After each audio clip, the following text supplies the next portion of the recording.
Madame l'ambassadeur, comment tu veux que je te donne un signe? La scène.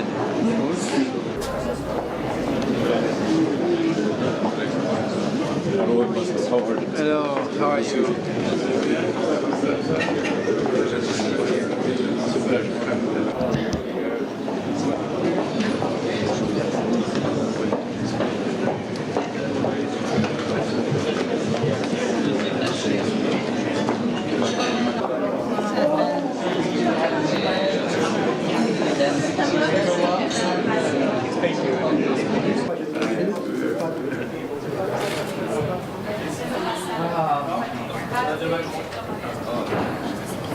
Di Paris?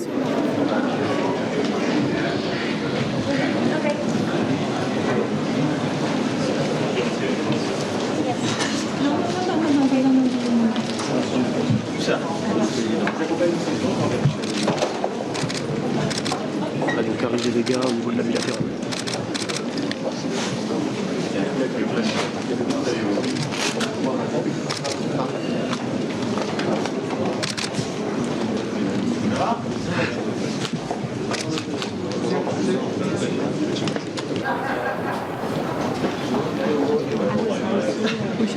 Je sais, tu ne veux pas être sur l'image. Bonjour.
Ça va après.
Je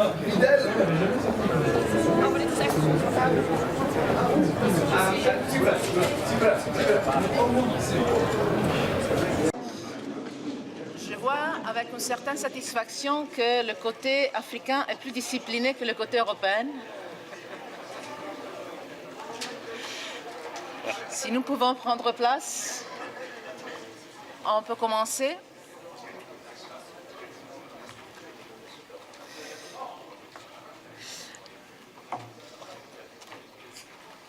Premièrement, permettez-moi de donner la bienvenue à nos amis du G5 Sahel. C'est vraiment un plaisir de les accueillir ici à Bruxelles pour une réunion de haut niveau qui est vraiment très importante. 32 chefs d'État et de gouvernement, plus de 60 délégations et je pense à un résultat final qui va être important pour notre soutien international commun. Un défi qui est important pour nous tous, l'Afrique, mais aussi l'Europe et beaucoup de partenaires dans le monde, et aussi avec le travail constant avec l'Union africaine et les Nations unies.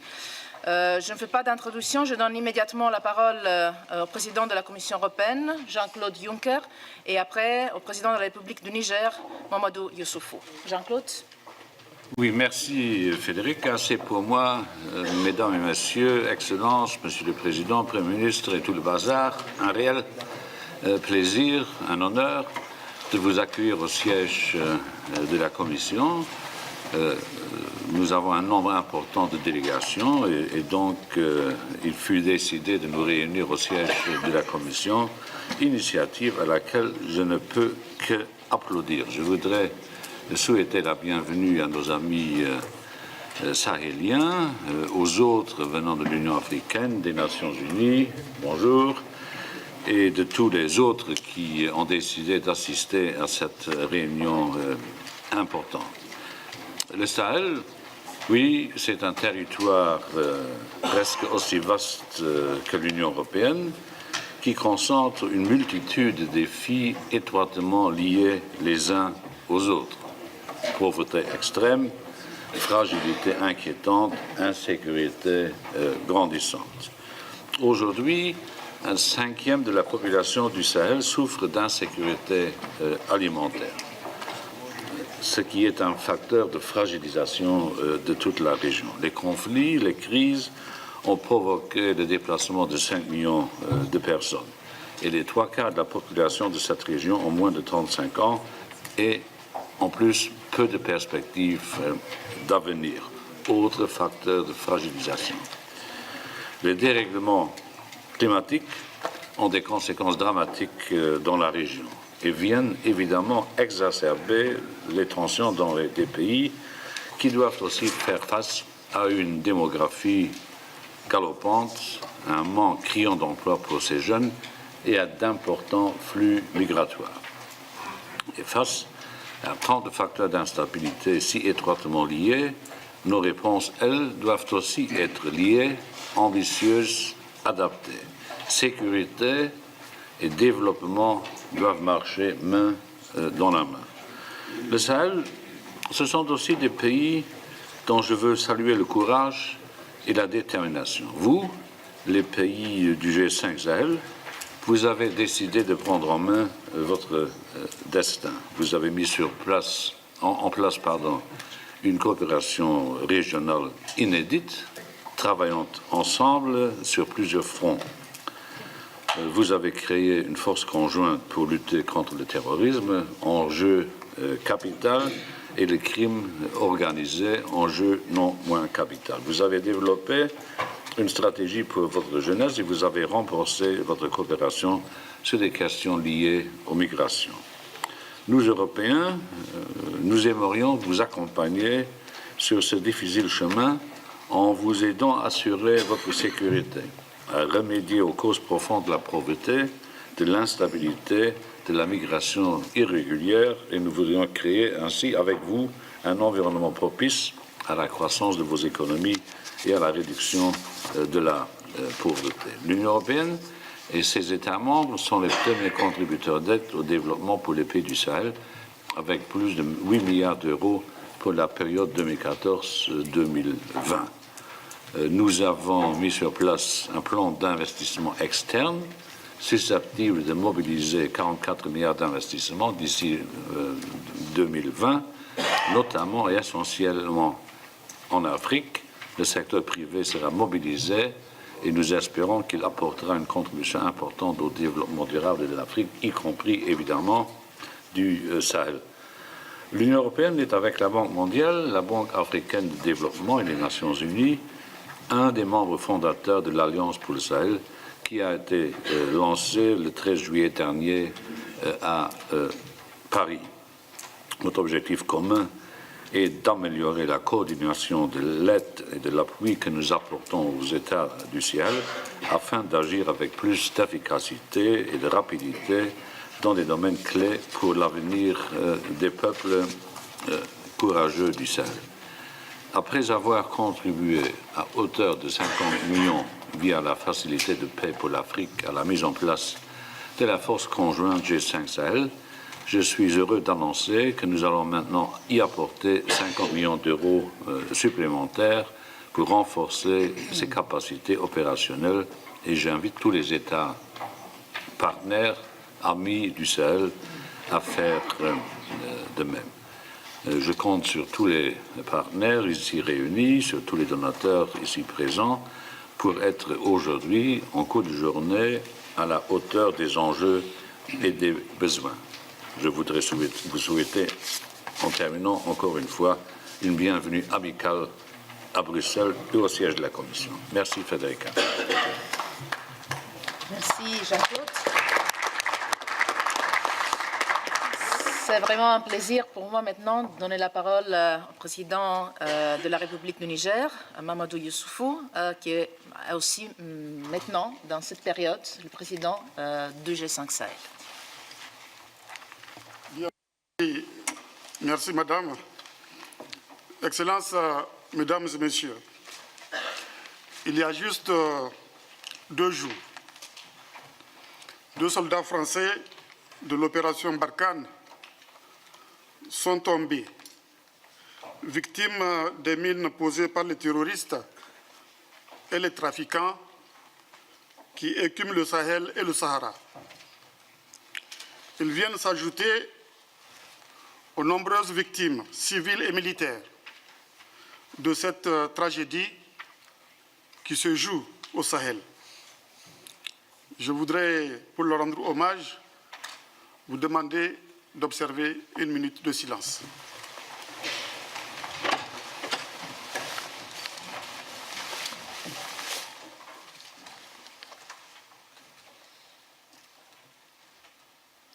Je vous remercie.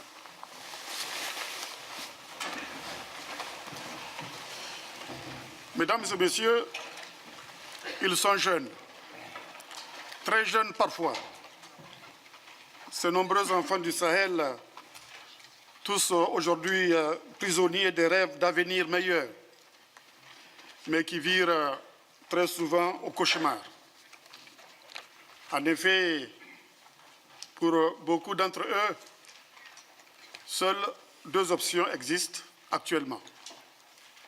Celle de mourir de la mer, plutôt que de mourir devant leur mère, comme le disait un jeune migrant, ou celle de répondre à l'appel malveillant et manipulateur des groupes terroristes en connexion directe avec les activités criminelles de trafic d'armes et de drogue. Ébranlés par les conséquences du changement climatique, comme l'illustre l'exemple du lac Tchad, meurtri par le terrorisme et le crime organisé, aux prises avec une paupérisation grandissante de ces populations, à la fois zone d'origine et de transit de migrants, la région du Sahel constitue une source de préoccupation non seulement pour les gouvernements des pays qui la composent, mais aussi pour la communauté internationale. C'est pour cette raison qu'elle a fait l'objet de plusieurs initiatives que nous avons décidé d'agréger dans une stratégie de sécurité et développement durable visant à lutter contre le terrorisme et le crime organisé à consolider la gouvernance, à bâtir des infrastructures, à renforcer la résilience des populations et le développement humain. Pour mettre en œuvre de manière efficiente cette stratégie, il fallait un cadre organisationnel couvrant toutes les dimensions sécuritaires, politiques, économiques et sociales. Ce cadre, c'est le G5 Sahel. C'est conscient de la liaison étroite qui existe entre sécurité et développement que ces 5 pays ont décidé de mettre en place sur le modèle de la force mixte multinationale qui combat Boko Haram dans le bassin du lac Tchad, une force conjointe, et de concevoir un plan d'investissement prioritaire. Aussi, saluons-nous la présente conférence que l'Union européenne a généreusement décidé d'abriter et d'organiser en collaboration avec l'Union africaine et l'Organisation des Nations Unies. Au nom du G5 Sahel, nous vous disons merci. Nous remercions également tous les autres partenaires bilatéraux comme multilatéraux pour leur participation à la présente conférence. Depuis la création de la force conjointe, plusieurs avancées notables ont été réalisées en vue de la rendre opérationnelle, notamment l'élaboration de son concept d'opération, la mise en place de différents états-majors, la mise à disposition des bataillons, la mise en place récente d'un centre de fusion des renseignements, l'adoption des résolutions 2359 et 2391 du Conseil de sécurité. À cela s'ajoutent les annonces de contribution de l'Union européenne, de la France, des États-Unis, du Royaume-Uni, du Royaume d'Arabie saoudite, des Émirats arabes unis et des Pays-Bas. J'en profite aussi pour inviter tous nos autres amis à nous rejoindre dans cette nouvelle dynamique enclenchée pour restaurer la paix et la sécurité au Sahel. Nous aurions voulu que les résolutions du Conseil de sécurité des Nations Unies dotent la force conjointe d'un mandat plus fort sous le chapitre 7, j'insiste là-dessus, pour créer les conditions juridiques d'un véritable engagement offensif. Nous espérons parvenir à brève échéance à nous entendre sur cette dimension plus adaptée aux enjeux de l'heure. Toutefois, nous progressons avec le mandat actuel et apprécions à leur juste valeur les collaborations envisagées avec la MINUSMA et la force française Barkhane. Il est important de souligner que le défi majeur auquel nous sommes confrontés ici est de parvenir à assurer un financement non pas sporadique, mais pérenne, afin de rendre durable et autonome cette force. Je fonde l'espoir que la présente conférence internationale de haut niveau sur le Sahel y arrivera. Par ailleurs, je suis heureux de vous annoncer que le sommet du G5 Sahel réuni à Niamey le 6 février dernier a apporté des solutions idoines aux questions politiques et financières. Nous avons notamment levé l'obstacle que constituait l'absence d'un mécanisme clair et fiable de domiciliation et de gestion des fonds reçus des donateurs. Parmi les mesures prises, citons notamment la décision portant création d'un fonds fiduciaire pour la force conjointe du G5 Sahel destiné à recevoir les contributions des partenaires. Un comité de soutien et un comité de contrôle impliquant les partenaires bilatéraux et multilatéraux sont également en place. Par ailleurs, au vu de la pression qu'exerce la crise sécuritaire sur les budgets respectifs de nos États, il y a lieu de réitérer ici l'appel lancé aux institutions financières internationales à considérer le surplus des dépenses sécuritaires comme une dépense exceptionnelle à exclure du calcul de leur déficit budgétaire. Il serait également souhaitable d'obtenir plus de souplesse dans l'appréciation de notre endettement, particulièrement en ce qui concerne les projets rentables et générateurs de croissance. La crise libyenne a été, comme on le sait, le détonateur de la dégradation de la situation sécuritaire au Sahel et elle contribue jour après jour à son amplification. Il faut donc mettre fin à ce chaos en restaurant l'autorité de l'État libyen sur l'ensemble de son territoire. Pour s'attaquer au mal à sa racine, pour extirper de la région du Sahel les germes propices à une prolifération généralisée de la violence, pour éradiquer la migration clandestine et ses conséquences dramatiques, il faut promouvoir le développement durable et donc donner des perspectives d'avenir in situ aux jeunes de plus en plus nombreux qui arrivent sur le marché du travail. C'est aussi un autre objectif du plan d'investissement prioritaire, plan qui fera l'objet d'une table ronde des bailleurs de fonds probablement au mois de juin, ici même à Bruxelles. Il s'agit d'intégrer judicieusement la dimension sécurité et la dimension développement et d'assurer une adhésion populaire solide à cette démarche, autrement dit, assurer la consolidation de la fameuse trinité peuple, gouvernement et armée. Dans cette perspective, nous nous félicitons de la tenue hier, ici même à Bruxelles, de la conférence sur le renforcement de la confiance avec les populations au Sahel et le respect des droits de l'homme. Je me réjouis des conclusions importantes issues de cette réunion.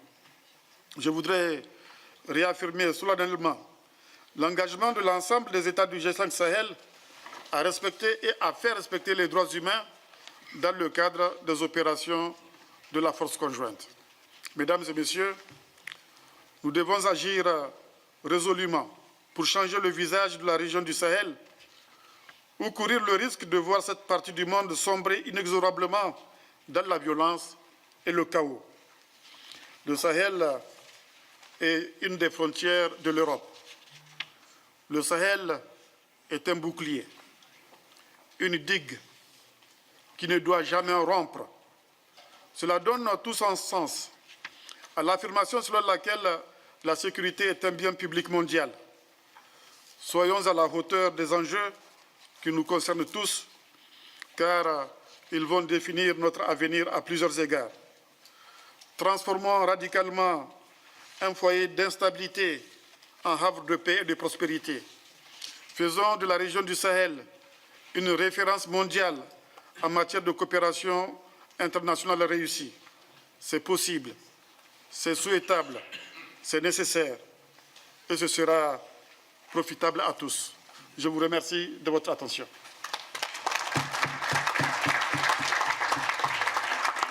Merci, Monsieur le Président. Mamoudou, merci aussi, je pense, en nom de la France et de tous les Européens pour les minutes de silence pour les 2 soldats victimes. Je donne maintenant la parole avec grand plaisir au président de la Commission de l'Union africaine, Moussa Faki, en le remerciant pour l'excellente coopération qui a permis aussi une bonne préparation du résultat de cette conférence. Merci. Merci. Excellences, Mesdames, Messieurs les chefs d'État, de gouvernement et de délégation, Mesdames, Messieurs, la situation au Sahel se présente aujourd'hui comme l'un des défis majeurs auxquels l'Afrique est confrontée. Sa complexité est connue de tous. S'il est heureux de relever que ce constat fait désormais l'objet d'un large consensus, les défis dont il s'agit sont loin d'avoir suscité des réponses adéquates. L'on compte des multiples stratégies promues par des acteurs internationaux pour s'attaquer aux différentes facettes des problèmes que connaît le Sahel.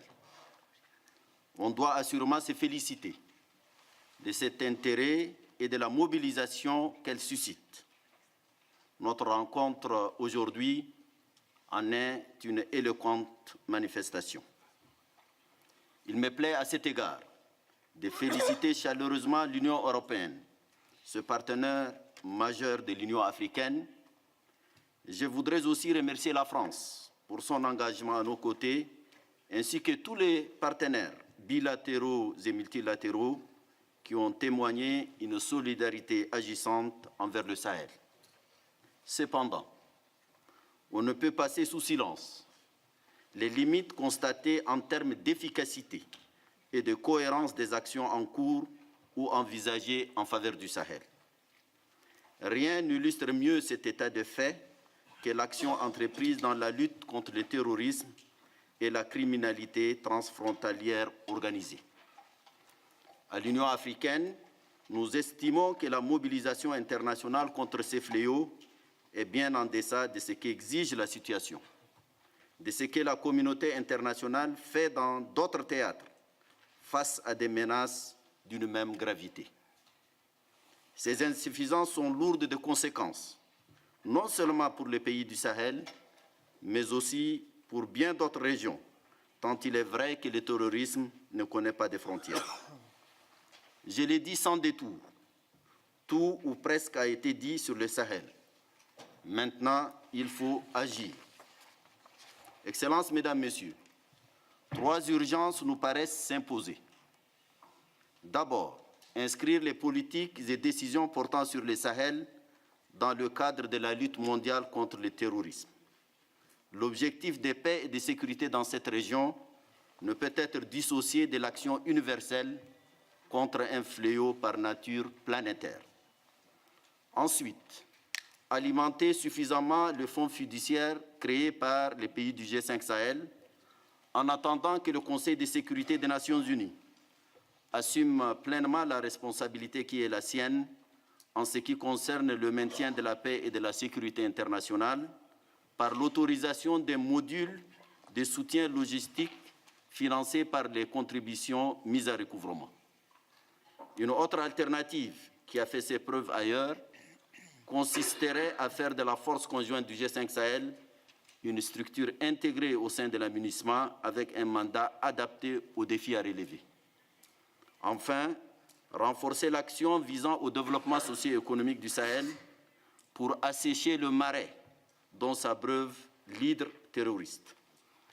Il est évidemment entendu qu'aucune action internationale, aussi forte soit-elle, ne peut se substituer aux efforts des pays de la région. En articulant à travers le G5 une vision globale pour répondre aux défis multidimensionnels auxquels sont confrontés les pays de ce regroupement, nous aurons fait œuvre utile dans la lutte contre le terrorisme. La volonté politique et le ferme engagement des dirigeants de cette région constituent le rempart indéniable de cette lutte. Il importe toutefois de faire davantage pour imprimer un rythme plus élevé aux efforts d'amélioration de la gouvernance et de promotion d'un développement plus inclusif. Excellences, Mesdames, Messieurs, dans cette entreprise de mobilisation accrue, l'Union africaine sera au rendez-vous. Notre action s'articulera autour des axes ci-après. Travailler à plus de cohérence dans le cadre de l'architecture africaine de paix et de sécurité dans la région sahélo-saharienne afin d'en faire un cadre fédérateur de toutes les initiatives en cours. Renforcer l'appropriation par le G5 Sahel à travers le secrétariat permanent de cette organisation sur l'ensemble des politiques, stratégies de financement et de gestion des ressources disponibles et ou mobilisées au fonds fiduciaire. Il en va de l'efficacité et de l'unité d'action recherchée. Enfin, plaider pour une action plus soutenue en direction des autres États membres de notre Union pour davantage de contributions et de solidarité envers le Sahel. Je vous remercie.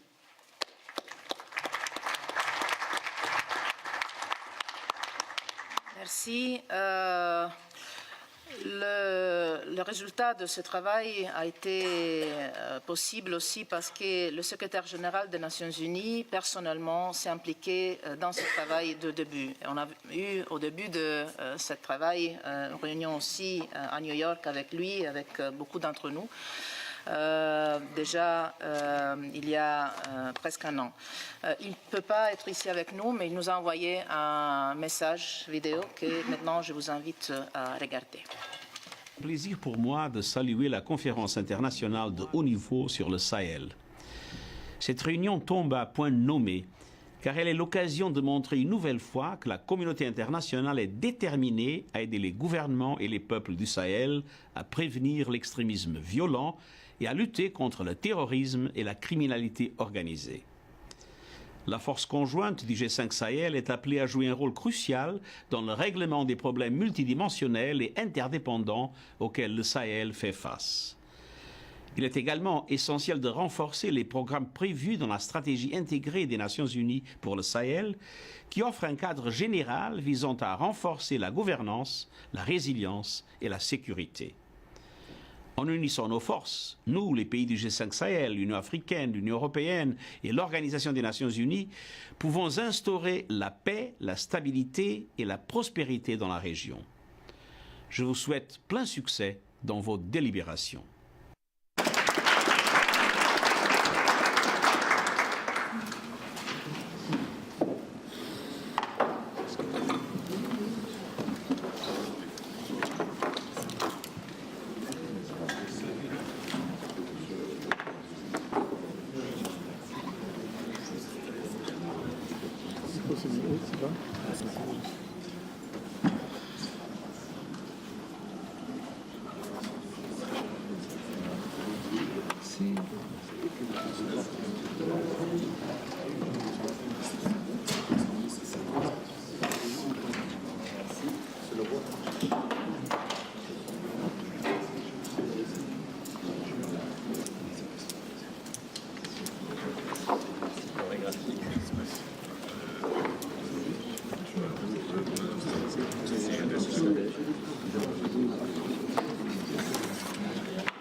Yeah, perhaps it's better.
Bonjour, merci de votre présence. Nous allons passer immédiatement à la conférence de presse qui fait suite à la conférence internationale pour le Sahel qui vient de se tenir ce matin en présence d'un grand nombre de chefs d'État européens, africains, mais également de nos partenaires internationaux et États tiers.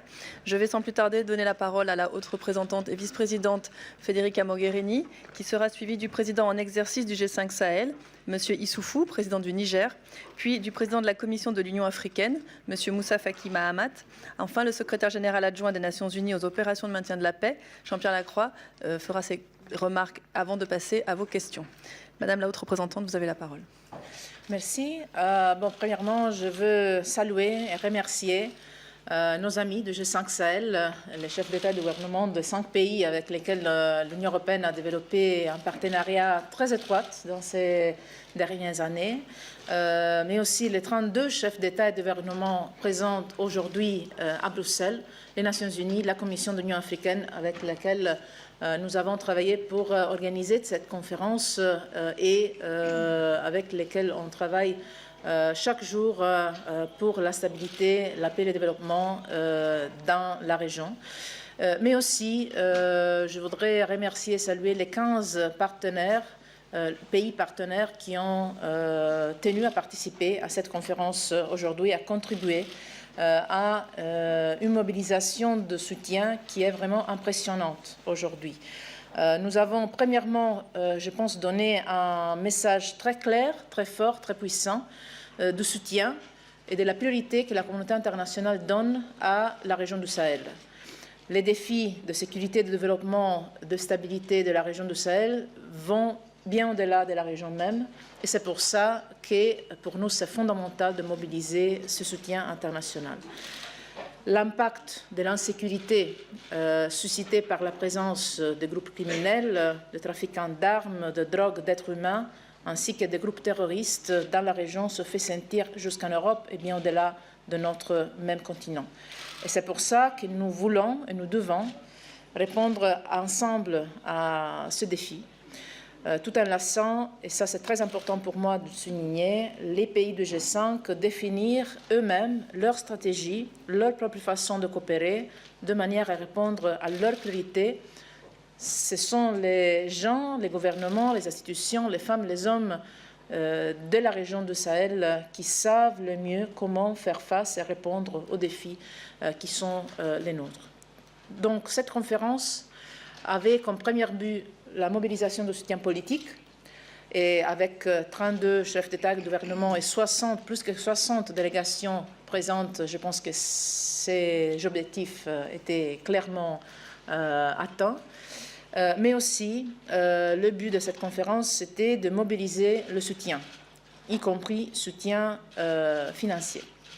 On a bien sûr discuté aussi du soutien au développement de la région. On sait très bien que les conditions de développement économique et social partout, mais surtout dans le Sahel, est une condition fondamentale aussi pour garantir la sécurité de la région. Et je veux souligner encore une fois, l'Union européenne, avec les 8 milliards d'euros déjà investis sur la période 2014-2020 pour le Sahel seulement, et va continuer à être le premier partenaire, le premier donateur pour le Sahel. Mais, comme vous le savez bien, aujourd'hui, nous avons mobilisé le soutien pour la force conjointe du G5 Sahel, lancée en octobre dernier, à laquelle l'Union européenne a contribué première. Déjà en juin et juillet, on a mobilisé, comme Union européenne, 50 millions d'euros initiaux, alloués pour sa création. Et aujourd'hui, l'Union européenne a annoncé 50 millions d'euros supplémentaires pour aider à sa montée en puissance. Mais la chiffre la plus importante que je suis heureuse de partager avec vous aujourd'hui, c'est qu'en total, nous avons mobilisé un soutien de 414 millions d'euros. Je répète, 414 millions d'euros. Ça va bien au-delà des attentes initiales. Grâce à une mobilisation énorme de la part, pas seulement de l'Union européenne et des États membres, mais aussi des autres partenaires internationaux. L'Union européenne et les États membres contribuent à ces 414 millions d'euros avec un chiffre total de 160 16 millions d'euros. Donc, pour la force conjointe seulement, à côté des investissements sur le développement. Donc, c'est un résultat énorme qui nous donne maintenant la base pour travailler sur l'opérationnalisation de la force conjointe. Et sur ça, je suis sûre que nos amis vont vous dire plus. Mais aussi nous donne la responsabilité de continuer le travail dans le même esprit de coopération très étroite avec le G5, avec l'Union africaine, avec les Nations unies, mais aussi avec les partenaires qui nous ont rejoints aujourd'hui. Je veux aussi dire un mot, avant de terminer, sur le fait que nous avons aussi établi un centre de coordination ici à l'Union européenne, unique en son genre, pour rassembler les offres de soutien international à la force conjointe. Je viens de nommer le soutien financier. Il y a aussi des contributions qui vont se faire dans une façon différente des contributions financières à la force.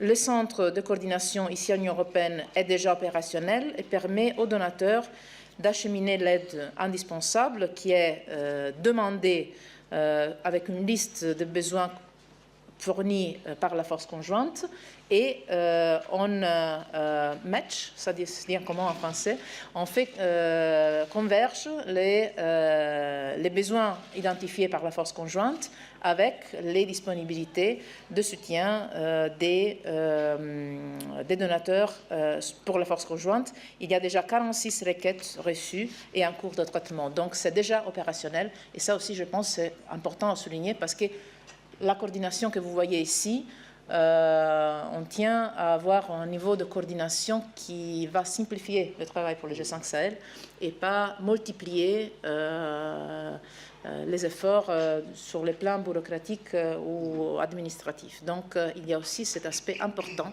qui a été décidé et qui est déjà opérationnel.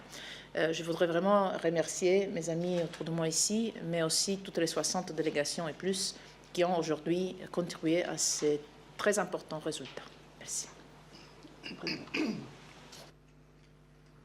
Je voudrais, à mon tour, au nom du G5 Sahel, remercier l'Union européenne, l'Union africaine et les Nations unies pour avoir co-organisé cette conférence sur le Sahel. Le G5 Sahel est venu à cette conférence avec un message qui porte sur les questions de sécurité et sur le développement, parce qu'on est convaincu qu'il y a cette liaison étroite entre sécurité et développement. En ce qui concerne la sécurité, notre objectif essentiel, c'est de voir avec nos partenaires comment trouver des solutions pérennes au financement de la force conjointe que les 5 pays du G5 Sahel ont mise en place pour lutter contre le terrorisme dans l'espace du G5 Sahel et contre également le crime organisé.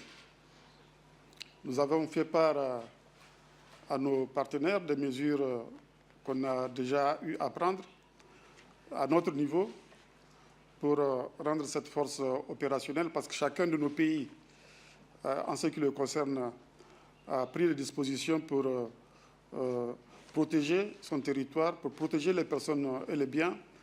Pour donner un exemple, le Niger investit 15% de ses ressources budgétaires dans la sécurité. Il doit en être de même des 4 autres pays du G5 Sahel. Donc un effort déjà extrêmement important que nous faisons nous-mêmes. Et nous sommes venus ici à Bruxelles pour demander à nos partenaires de compléter cet effort qui est déjà en cours au niveau de chacun de nos pays. Nous avons également saisi cette occasion pour dire que le dernier sommet du G5 Sahel qui s'est tenu le 6 février dernier à Niamey a mis en place un fonds fiduciaire qui doit accueillir toutes les contributions des partenaires. Mais le souci essentiel, c'est de trouver un financement pérenne.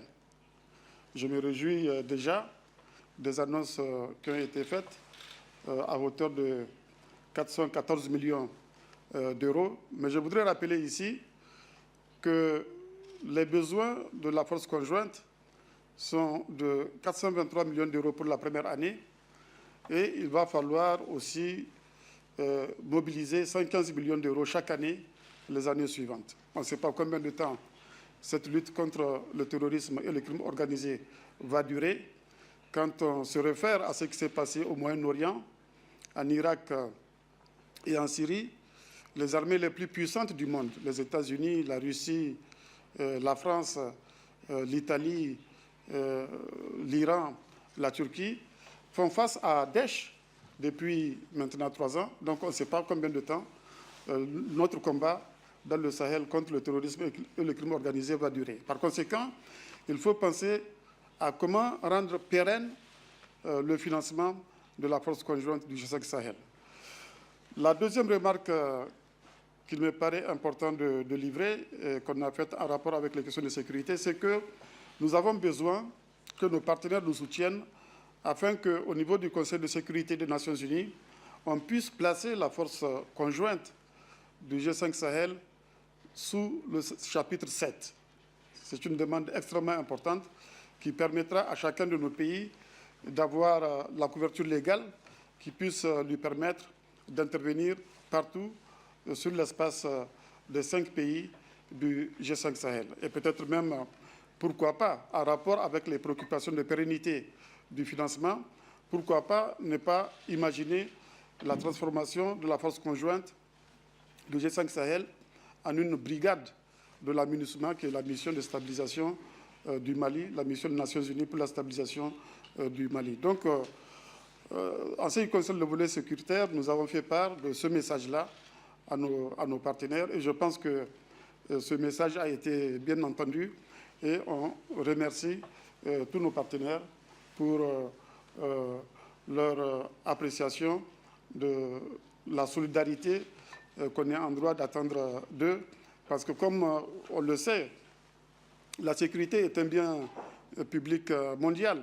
Donc ce que nous faisons au Sahel, nous le faisons non seulement pour défendre nos pays, mais nous le faisons aussi pour la sécurité mondiale. Et donc il est normal que la communauté internationale se solidarise avec nous face aux menaces auxquelles nous faisons face. Un autre aspect qui est extrêmement important toujours au plan de la sécurité, c'est la situation en Libye.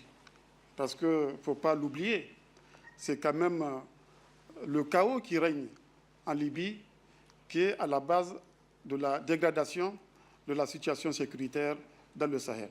Donc, tant qu'on n'arrive pas à éteindre, je dirais, le chaudron libyen, il sera extrêmement difficile de stabiliser et de créer les conditions de la sécurité dans le Sahel. Donc nous avons beaucoup insisté sur cet aspect-là et je pense que notre message là également a été bien entendu.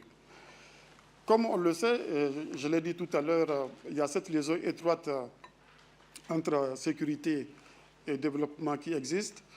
Dans la lutte contre le terrorisme, à court terme, il faut avoir une victoire militaire, mais à moyen et long terme, ce qui est important, c'est le développement. Parce que c'est quand même la pauvreté qui constitue le terreau sur lequel se développe le terrorisme et le crime organisé.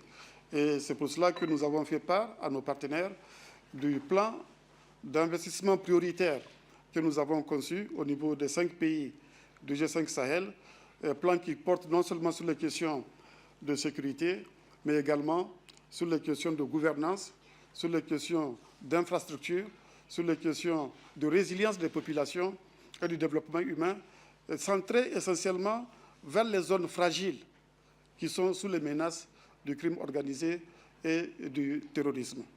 Et ce plan d'investissement prioritaire fera d'ailleurs l'objet d'une conférence internationale des bailleurs de fonds au mois de juin, probablement, Et on souhaite que, bien sûr, l'Union européenne, l'Union africaine et les Nations unies mobilisent avec nous la communauté internationale autour des préoccupations et des priorités qui sont définies par ce plan d'investissement prioritaire.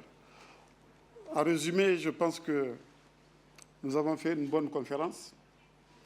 Les donateurs ont bien compris notre message et les donateurs se sont mobilisés, 414 millions d'euros, dont 176 millions d'euros de la part de l'Union européenne. C'est un effort extrêmement important que nous saluons.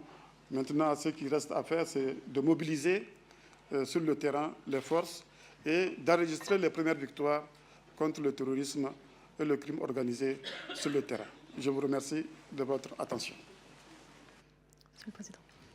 Je voudrais également, pour ma part, remercier et féliciter l'initiative de l'Union européenne, qui, vous savez, est un partenaire majeur de l'Union africaine. Également, remercier le G5 Sahel. Tous les chefs d'État de ces 5 pays sont présents aujourd'hui à Bruxelles, et également les Nations unies, qui, vous le savez, ont également une mission au Mali. Je crois que les résultats auxquels nous sommes parvenus sont très encourageants. Je voudrais rappeler qu'il s'agit en l'espèce de la lutte contre le terrorisme et la criminalité organisée. 2 phénomènes qui sont une menace à la paix et à la sécurité internationale. Et de ce fait, en principe, cela relèverait du Conseil de sécurité des Nations unies. Nous sommes en discussion, nous avons fait des progrès, et je pense que la soutenabilité du financement de cette force africaine, parce que le concept d'opération de cette force a été entériné par le Conseil paix et sécurité de l'Union africaine, et son mandat a été d'abord examiné et adopté par ce même Conseil avant d'être soumis au Conseil de sécurité des Nations unies. Donc cette force lutte contre le terrorisme. Dans un espace vaste, ça fait les 5 pays réunis, ça fait plus de 5 millions de kilomètres carrés. Le périmètre est d'à peu près 28 000 kilomètres de frontières à protéger. C'est dire l'importance de cette force et de ce qui est attendu de cette force. Vous savez, le Sahel est une zone où se concentrent pratiquement tous les défis.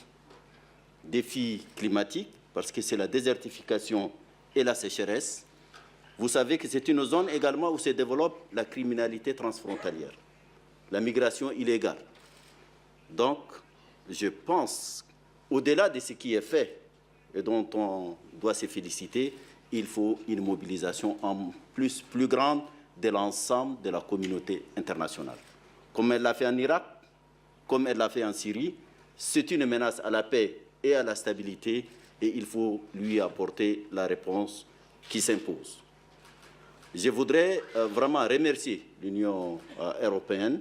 C'est encore, une fois de plus, la manifestation de la vigueur de notre partenariat. Et je crois qu'il s'agisse des questions du volet paix, des questions sécurité que du volet développement, il nous faut une encore plus grande coordination. Les États du G5 Sahel, le président en exercice l'a rappelé, ont mis en place un fonds fiduciaire. Il faut que l'ensemble des contributions soient orientées et logées dans cet instrument financier qui a été mis en place, et que les planifications, que les demandes soient celles des États concernés. D'expérience, nous savons qu'il y a eu des modèles qui n'ont pas marché. Il faut absolument en tirer les leçons et se focaliser sur cette menace absolument importante. L'Union africaine continue à supporter ses États membres, non seulement sur le plan juridique.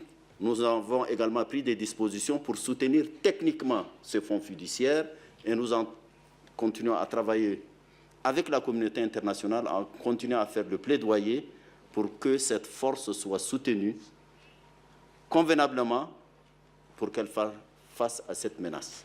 La situation en Libye, qui n'est pas sans lien, et tout le monde le sait, le président Issoufou l'a dit avec beaucoup de relief, il y a même une relation de causalité, des faits, de causalité.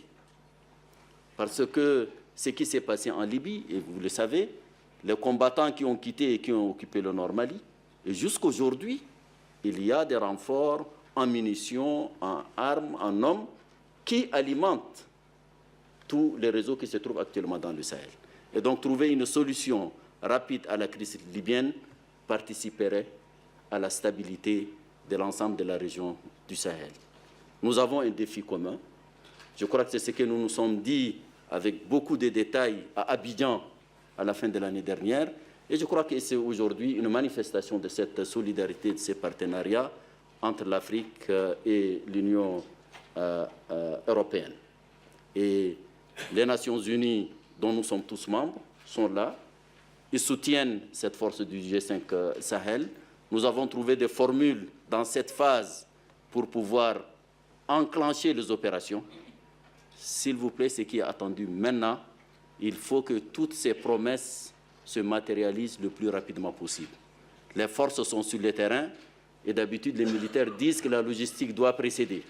Dans ces cas-là, il faut qu'elle suive le plus rapidement possible. Merci. Monsieur Lacroix. Merci beaucoup. Tout d'abord, moi aussi, je souhaiterais remercier l'Union européenne, le G5 Sahel, pour cette conférence et me féliciter de notre partenariat qui associe évidemment aussi l'Union africaine. Une conférence qui est un succès, qui témoigne de la mobilisation des partenaires du G5 pour le succès de son initiative, comme en témoignait à côté de la présence de tous les chefs d'État du G5 Sahel, la présence de la quasi-totalité des chefs d'État et de gouvernement de l'Union européenne et de nombreuses autres délégations de partenaires. Alors maintenant, ce qu'il faut, et ça a été dit par le président Faki, ce qu'il faut, c'est avancer et produire des résultats.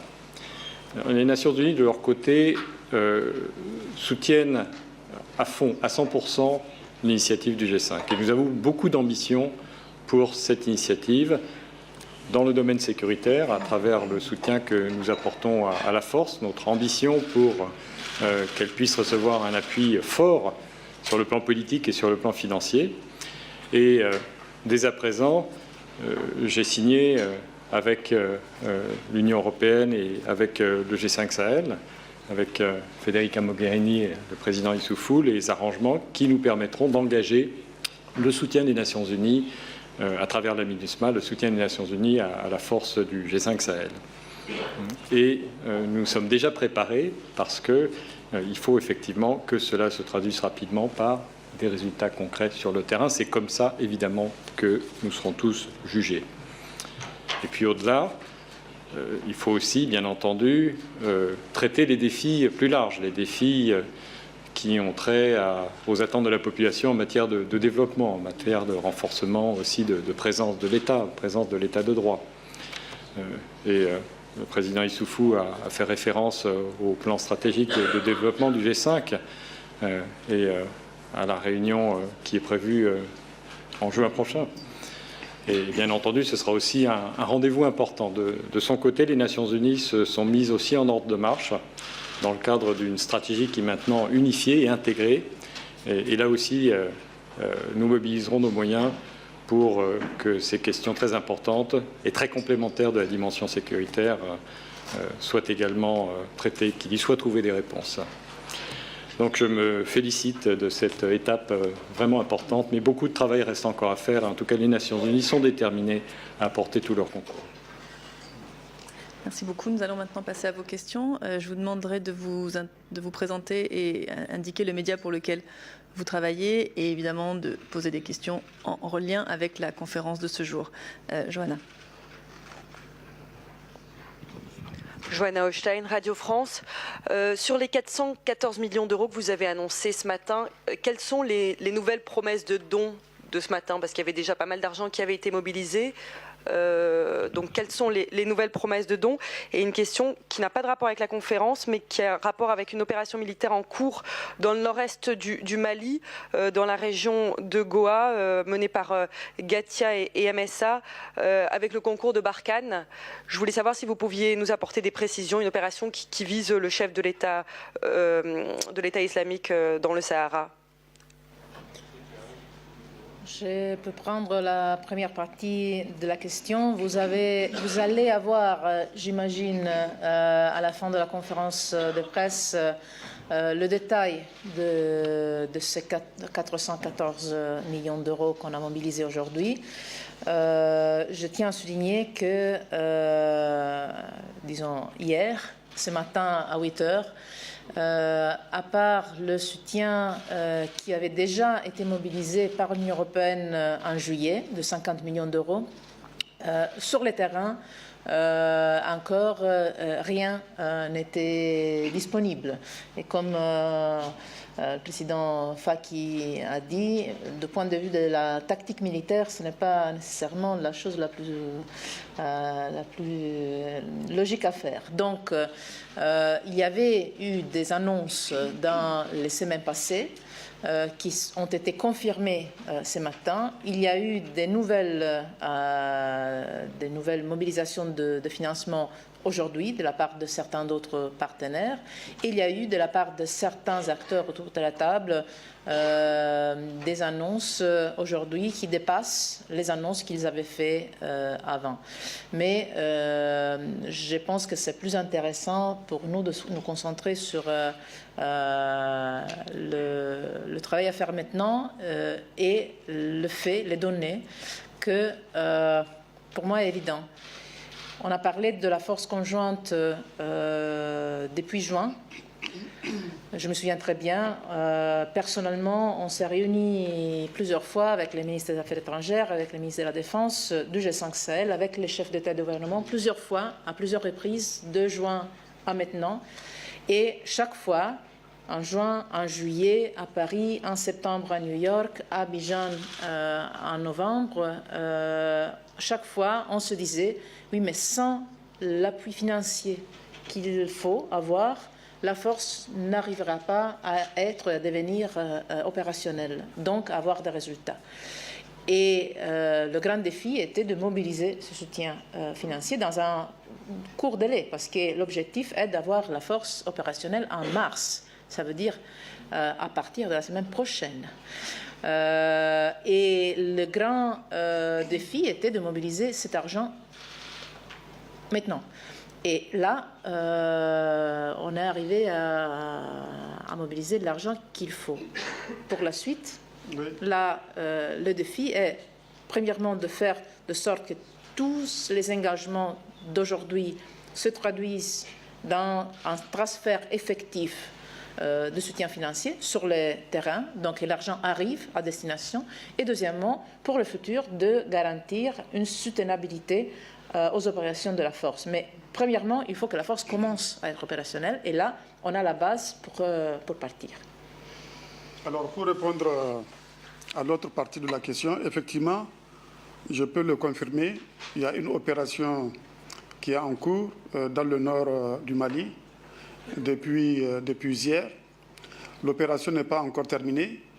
On n'a pas le bilan encore de cette opération, mais cela montre bien que nous sommes actifs sur le terrain.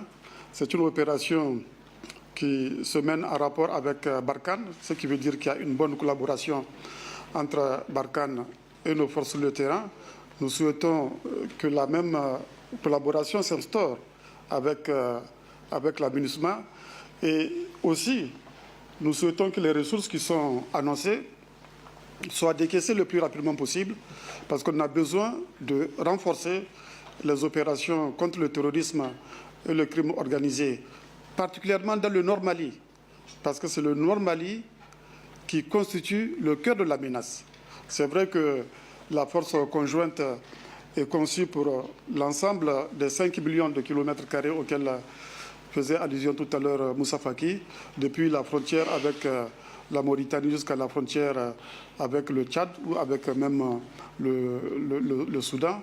Donc on a besoin de ces ressources-là pour déjà nous attaquer d'urgence au cœur de la menace que constitue le Nord Mali, sans oublier bien sûr les autres parties du Sahel, et en particulier la frontière avec la Libye, qui constitue aussi pour nous une source de préoccupation parce qu'on le sait, les gens de Daesh qui ont été battus en Irak et en Syrie cherchent refuge ailleurs, et en particulier ils cherchent refuge dans le Sahel, notamment en Libye, où il y a une absence totale d'État. Donc c'est urgent que ces fonds qui sont annoncés soient effectivement mobilisés, décaissés, afin que l'opérationnalisation de la force conjointe puisse se renforcer.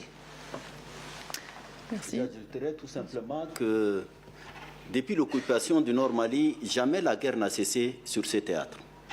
Et je crois que maintenant, ils savent qu'il y a une force qui est en préparation et c'est pratiquement une course contre la montre. Donc moi, je m'attends à une accélération des attaques. C'est sûr qu'ils ne vont pas rester les bras croisés, sachant qu'il y a des préparatifs qui se font à ciel ouvert.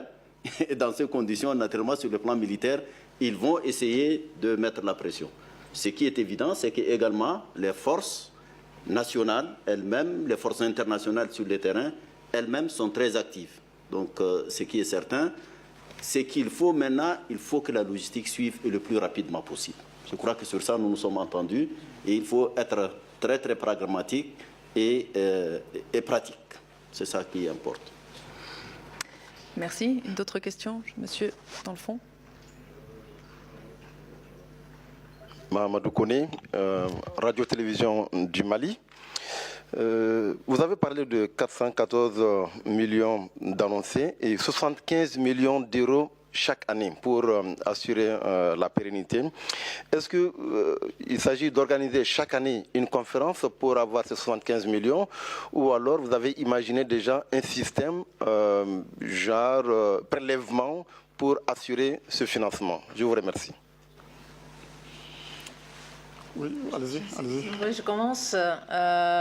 Aujourd'hui, nous avons, comme je dis, travaillé sur la mobilisation des financements qui sont nécessaires pour le début des opérations de la force conjointe, qui c'est la priorité. Comme ça vient d'être dit, on sent l'urgence d'être opérationnel immédiatement, le plus vite possible. Et on a aussi commencé à discuter de comment garantir la soutenabilité des opérations de la force conjointe pour les années à venir, même si on n'a pas pris de décision aujourd'hui par rapport à ça, mais j'ai vu autour de la table une claire compréhension du fait que ce n'est pas un épisode qui est une conférence qui se passe aujourd'hui et puis c'est tout. C'est clairement le début d'un parcours sur lequel, comme je dis, les donateurs aujourd'hui ont pris aussi une responsabilité de deliver, ça se dit comment en français, d'amener à des résultats. Et je pense que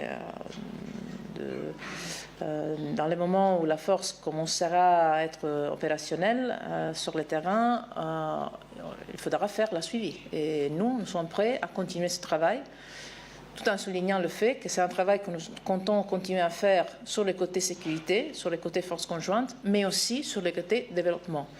Parce qu'on sait bien, comme le président a dit, sans ces 8 milliards d'euros par rapport à l'engagement de l'Union européenne, investi en développement, en éducation, en création d'emplois, en services sociaux, en lutte contre le changement climatique, et je pourrais continuer, la force conjointe seule, l'effort sécuritaire seul ne arriverait pas à résoudre complètement le problème. Bien, donc pour répondre à votre question, on le sait, les résultats ont été donnés. La conférence a été un réel succès, mais malheureusement, les ressources annoncées ne couvrent pratiquement que la première année. des opérations de la force conjointe du G5 Sahel. Or, il n'est pas sûr que l'affrontement entre nous et les terroristes s'arrête dans un an. Il est possible que cela dure. J'ai donné tout à l'heure l'exemple de l'Irak et de la Syrie, où les armées les plus puissantes étaient présentes ensemble. Ça fait 3 ans qu'elles se battent contre l'État islamique. Donc on peut imaginer que la confrontation entre nous et les terroristes aille au-delà d'une année. Par conséquent, on a besoin d'une solution pérenne de financement de la force conjointe. On a insisté d'ailleurs à l'occasion de cette conférence là-dessus. L'idée, ce n'est pas de mettre en place des financements sporadiques, il faut un financement pérenne. Et nous, la solution que nous envisageons et que nous avons proposée, et j'espère qu'elle sera examinée par les différents partenaires, c'est que cette question soit prise en charge par le Conseil de sécurité des Nations Unies. Parce que quand même, il faut le rappeler, qui est à la base de la situation en Libye? Qui a créé la situation en Libye? Il y a eu une décision du Conseil de sécurité qui a certes été détournée, mais c'est cela, le chaos créé en Libye, la crise libyenne, qui a provoqué la dégradation de la sécurité dans le Sahel. Donc aujourd'hui, les Nations Unies, la communauté internationale, ne peut pas être indifférente par rapport à ce qui se passe au Sahel. Il faut qu'elle s'implique. Nous ne devons pas être seuls à faire face aux conséquences d'une décision que nous, on n'a pas eu à prendre. C'est le Conseil qui a pris cette décision d'intervenir en Libye et qui a eu les répercussions que l'on sait dans les pays du Sahel.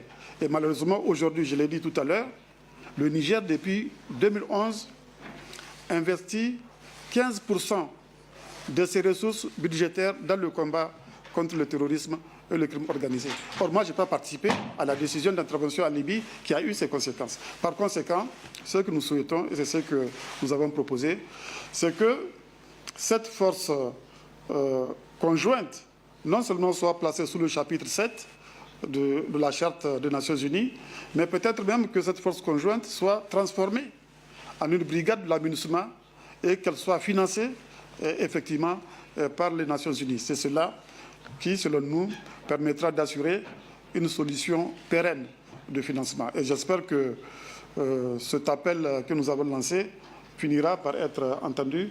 En tout cas, nous avons l'assurance que nous avons le soutien de beaucoup de partenaires par rapport à cette vision de la solution pérenne, l'Union européenne et beaucoup de membres permanents du Conseil de sécurité. Il y a peut-être certains membres permanents du Conseil de sécurité qu'il va falloir convaincre et on ne désespère pas que cela puisse être possible.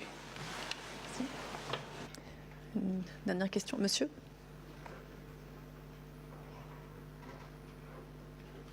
Bonjour, je suis Stijn Verkruijsen de la télévision belge. Vous parlez d'une menace pour la sécurité d'Europe. C'est quoi exactement cette menace? Ce sont des terroristes qui peuvent attaquer l'Europe?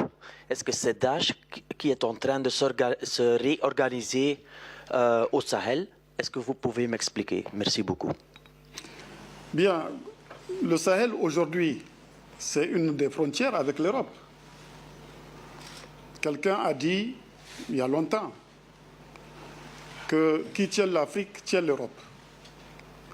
Je suis convaincu si demain, les terroristes arrivent à vaincre au Sahel, cela va constituer une menace pour l'Europe. Ça, c'est le premier aspect pour répondre à votre question. Mais le deuxième aspect, c'est que les problèmes de sécurité, les problèmes de développement sont alliés avec une préoccupation majeure de l'Europe, les questions de migration. Parce qu'on sait que la sécurité ou l'insécurité, la pauvreté font partie des causes profondes des migrations. Donc si on veut régler les problèmes de migration qui préoccupent tant l'Europe, il est indispensable de s'attaquer à ces causes profondes de la migration que sont l'insécurité et la pauvreté et donc les questions de développement. Et je crois qu'avec nos partenaires européens, nous avons bien compris cela. C'est pour cela que nous considérons que les destins de l'Europe et de l'Afrique, et en particulier du Sahel, sont liés. C'est ensemble donc qu'il va falloir affronter les défis auxquels nous sommes confrontés aujourd'hui. Je voudrais souligner les mots importants du président. Il y a apparemment deux priorités absolues pour les citoyens européens. Je considère encore que l'économie et l'emploi restent importants, mais c'est la sécurité, le contre-terrorisme et la gestion des migrations. Alors, si on veut sérieusement travailler sur ces deux sujets du côté européen, ça c'est la façon de le faire. C'est une façon qui investit dans le partenariat. Donc, ce n'est pas imposer un agenda européen à nos partenaires, parce qu'ils savent beaucoup mieux que nous ce qu'il faut faire sur le terrain. Mais c'est une façon de mettre à disposition des ressources, mettre à disposition un soutien, pas seulement financier, mais aussi logistique et militaire, dans le cas de la force conjointe, et aussi travailler ensemble sur les deux côtés. Contre-terrorisme, parce que chaque fois qu'il y a une partie d'un État dans notre région, et le Sahel fait partie de notre région européenne au large, la Méditerranée et au-dessus de la Méditerranée. Chaque fois qu'il y a une partie du territoire, et le territoire est complexe, qui n'est pas complètement sous le contrôle de l'État, là il y a un risque, bien sûr, d'avoir un noyau qui peut être opérationnel là-bas et préparer des activités ailleurs. Donc, c'est bien d'investir dans la prévention de ce type de développement dans toute la région du Sahel, de la Corne d'Afrique, du Moyen-Orient, mais aussi dans le sud-est asiatique ou dans l'Afghanistan. C'est-à-dire, on a, je pense, bien compris en Europe que la menace terroriste n'est pas nécessairement liée à un territoire. Il faut faire face et prévenir le plus possible partout où la menace commence à se développer, et dans le Sahel, c'est le cas. Mais aussi sur la deuxième priorité, c'est-à-dire la lutte contre les trafiquants et le crime organisé. Premièrement, parce que ça peut devenir une source de financement pour les activités et les réseaux terroristes, mais aussi parce que le trafic de drogue, d'armes et d'êtres humains passe par le Sahel, mais touche aussi l'Europe. Donc c'est notre intérêt prioritaire de travailler en partenariat, investir là où il faut investir. Ça c'est vraiment une approche, comme disait le président Faki, très pragmatique, très pratique, qui fonctionne. Donc au-delà des slogans, ça c'est la façon de faire face vraiment, véritablement, avec des résultats que je pense vont arriver, soit sur les côtés gestion des flux migratoires, en effet trafic d'êtres humains, et sur les côtés prévention des actes terroristes. Pour compléter, Madame Mogherini, je pense qu'il faut se rendre à l'évidence qu'il y a une internationale terroriste qui, au Sahel, se double d'une internationale du crime. Trafic de drogue, trafic des armes, trafic des êtres humains. Il faut éviter que le Sahel ne soit un sanctuaire. Ceux qui ont été chassés d'Irak, des Syries, affluent vers la Libye et vers le Sahel. Et je crois que le Sahel, c'est la porte d'à côté par rapport à l'Europe. Ils ne vont plus se suffire de prendre des otages européens au Mali, au Niger, au Tchad ou ailleurs, mais ils viseront l'Europe dans son ensemble. Je pense que la menace est réelle, c'est une menace à la paix et à la sécurité, je me répète, internationale, et il faut très rapidement prendre des mesures pour la circonscrire et l'éradiquer. Merci beaucoup, je vous remercie. Un communiqué de presse sera publié sous peu qui inclut les grands résultats ainsi que les chiffres. Merci à vous.